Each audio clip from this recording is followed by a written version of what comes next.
আসসালামু আলাইকুম সবাইকে জাকিয়েস কুকিং ব্লগ থেকে আরও একটি নতুন ভিডিও দেখার জন্য সবাইকে স্বাগতম। আজকে আমি তোমাদের জন্য খুব সহজ আর মজাদার একটি নাস্তার রেসিপি নিয়ে এসেছি। আলু দিয়ে ডিমের চপ।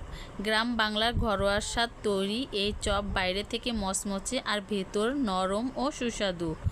তো বন্ধুরা চলো কিভাবে তৈরি করি দেখা যাক। আলু আর ডিমের চপ তৈরি করার জন্য এখানে আলু সেদ্ধ করে নিয়েছি অফ ক্যামেরায়। তো তোমরা যে যেরকম তৈরি করতে চাও সেই পরিমাণ এখানে সিদ্ধ করে নিবে। তো এখানে আমি হাঁসের ডিম নিয়েছি দুটো, আর এখানে ছোট ছোট যে আলুগুলো আছে এগুলো কিন্তু সেদ্ধ করে নিয়েছি এবং ঠান্ডা করে ছিলে নিলাম। আর এখন যে ডিমগুলো সেদ্ধ করে নিয়েছিলাম দুটো ডিম, এগুলোও কিন্তু উপরের খোসা তুলে নিব। আর হাঁসের ডিমের খেতে কিন্তু খুবই মজাদার। তো দেশি হাঁসের ডিম, এগুলো কিন্তু পালা হাঁসের ডিম। তো দেখো আলু এবং ডিমের খোসা উপর থেকে তুলে নিলাম। এখন ডিমগুলো একটা ডিমকে আমি 4 ভাগ করে কেটে নিব। তোমরা চাইলে কিন্তু একটা ডিমকে 2 ভাগ করেও কেটে নিতে পারো। তো আমি কিন্তু এখানে 4 ভাগ করে কেটে নিলাম। দুটো ডিম দিয়ে 8টা আলুর চপ তৈরি হবে। তো দেখো 8টা করে কেটে নিব।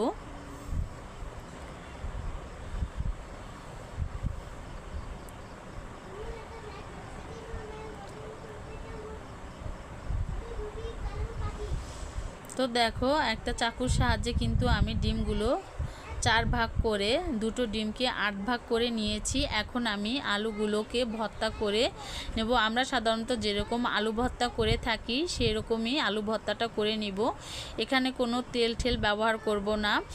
একটু তেলে ভেজে নিয়েছি। দুটা পেঁয়াজ কুচি করে ভেজে নিয়েছি অফ ক্যামেরায়, আর মরিচগুলো ভেজে নিয়েছি। তো দেখো এখানে মরিচগুলো গুঁড়ো করে পরিমাণ মতো লবণ দিয়ে ভালোভাবে মেখে নিলাম হাত দিয়ে। তারপরে আমরা সাধারণত যেরকম আলু ভর্তা তৈরি করে থাকি ওরকম করেই আমি হাত দিয়ে মেখে নিব, আলু ভর্তাটা করে নিব।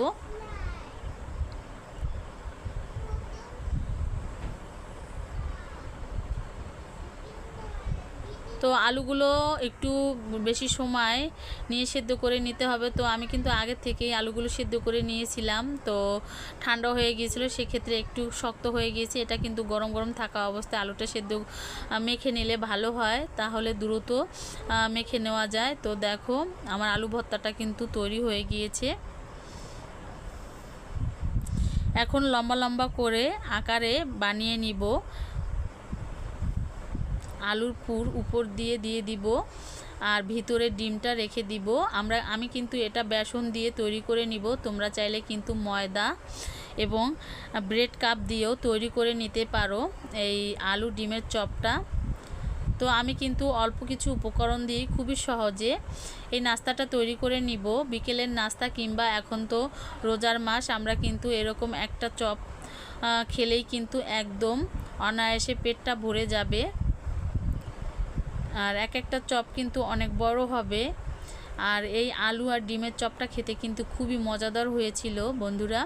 তো দেখো আমি কিন্তু আলুর পুর দিয়ে ডিমগুলো ঢেকে নিয়েছি। এখন একটা ব্যাটার তৈরি করে নিব। এখানে 1 কাপ পরিমাণে আমি বেসন নিয়েছি, আর দিয়ে দিলাম আধা চা চামচের মতো বেকিং পাউডার, আর দিয়ে দিলাম একটু ম্যাগি মশলা, আর এখানে দিয়ে দিলাম স্বাদ মতো লবণ, আধা চা চামচের মতো মরিচের গুঁড়ো। সবগুলো উপকরণ ভালোভাবে হাত দিয়ে মেখে অল্প অল্প করে পানি দিয়ে একটা ব্যাটার তৈরি করে নিব।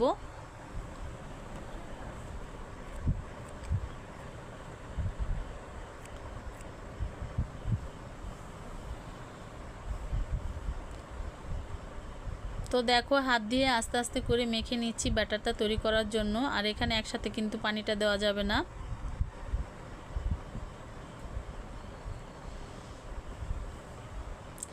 তো পারফেক্টভাবে একটা ব্যাটার তৈরি করে নিতে হবে, তাহলেই কিন্তু সুন্দর হবে আলুর চপটা। তো দেখো আমি ব্যাটারটা তৈরি করে নিয়েছি, আর চুলায় বসিয়ে দিয়েছি ছোট একটা কড়াই। আর এখানে পর্যাপ্ত পরিমাণে তেল নিয়ে নিলাম আলুর চপ ভাজার জন্য।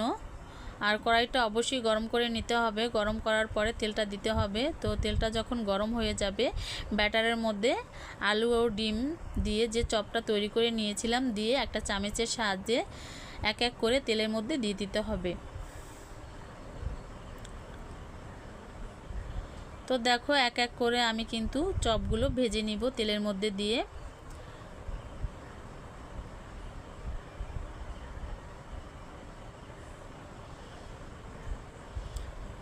তো যখন চপগুলো ভাজবো একদম মিডিয়াম আঁচে ভাজতে হবে, তাহলে কিন্তু চপগুলো একদম উপরটা মচমচে হবে, ভিতরটা থাকবে নরম, খেতে খুবই মজাদার হবে। কিছুক্ষণের মধ্যে তৈরি হয়ে যাবে দারুণ মজাদার আলু দিয়ে ডিমের চপ। বিকেলের নাস্তায় বা অতিথি আপ্যায়নে এটা হলো সবাই খুশি হবে খেতে, খুবই মজাদার করে খাবে। আর যেহেতু রমজান মাস, আমরা ইফতারের সময়ও এই নাস্তাটা তৈরি করে সবার সামনে দিতে পারি টেবিলে, সবাই কিন্তু অনেক মজা করে তৃপ্তি করে খাবে। তো একদম কিন্তু লাল লাল করে ভেজে নিতে হবে চপগুলো।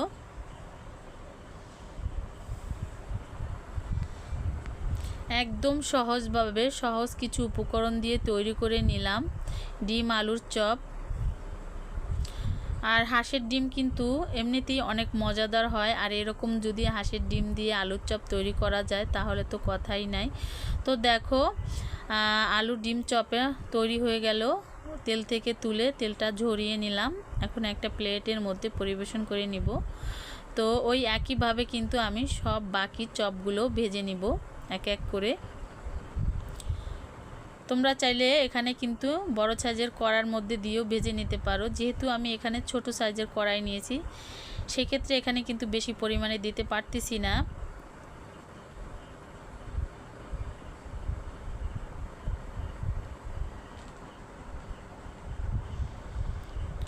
ছোট বড় সকলেই কিন্তু অনেক পছন্দ করবে এই আলু ডিমের চপ।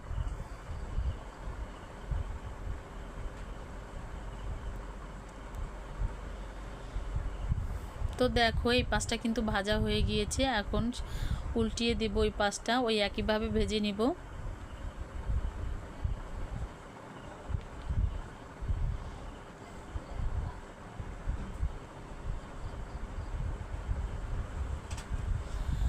তো দেখো বন্ধুরা, আমার কিন্তু চপ তৈরি হয়ে গিয়েছে। ভিডিওটি ভালো লাগলে লাইক কমেন্ট আর সাবস্ক্রাইব করতে ভুলবে না নতুন যারা আছো। তো আজ এই পর্যন্ত, সবাই ভালো থাকো সুস্থ থাকো এই কামনা করি। আল্লাহ হাফেজ।